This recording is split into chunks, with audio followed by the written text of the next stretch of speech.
For the last 3 weeks, we've examined something uncomfortable, the limit, the capacity tension, and the inherited baseline.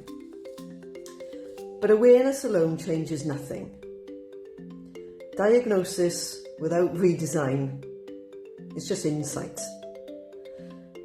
And sadly, insight doesn't alter output. Redesign does. Identity isn't a costume that we wear. It's a pattern. It's a script that executes automatically.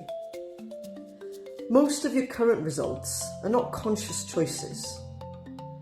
They're repeated outputs from a familiar pattern. You don't need more motivation. You need to alter the pattern so that different behaviour becomes natural. And that's redesign. It's not pretending, not affirming, not performing, but it's refining that internal blueprint. But here's why change feels unstable. When you begin acting differently, your mind tries to return to that familiar configuration. Old habits, old conversations, old comfort zones. Not because you're weak, it's because the system recognises normal and attempts to maintain it.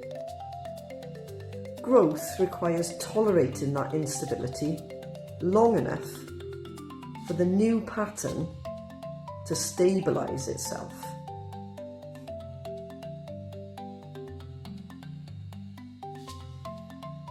You can't expand identity in isolation from the environment though.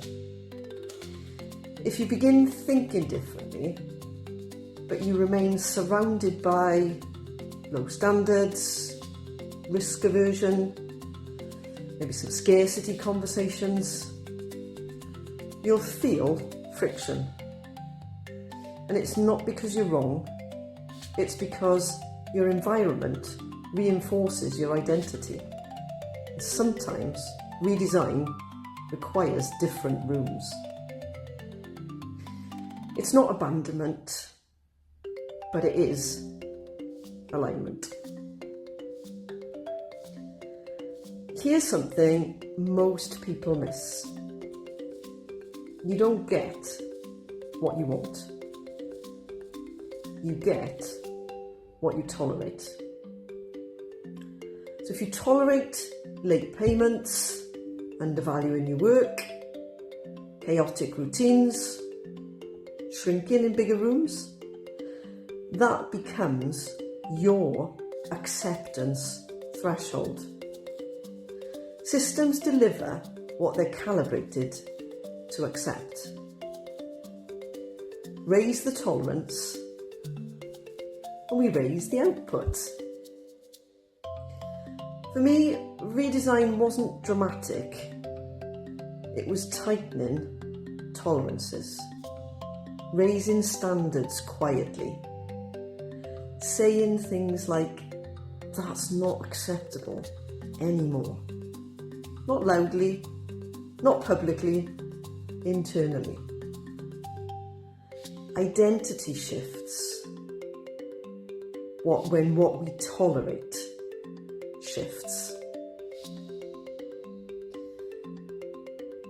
What's really interesting is none of us were born limited, but we've all been conditioned. But conditioning isn't destiny. You can consciously redesign the baseline, not in one leap, admittedly, but in repeated, deliberate calibration. April hasn't been about earning more, it's been about becoming someone who can hold more. And that decision is yours.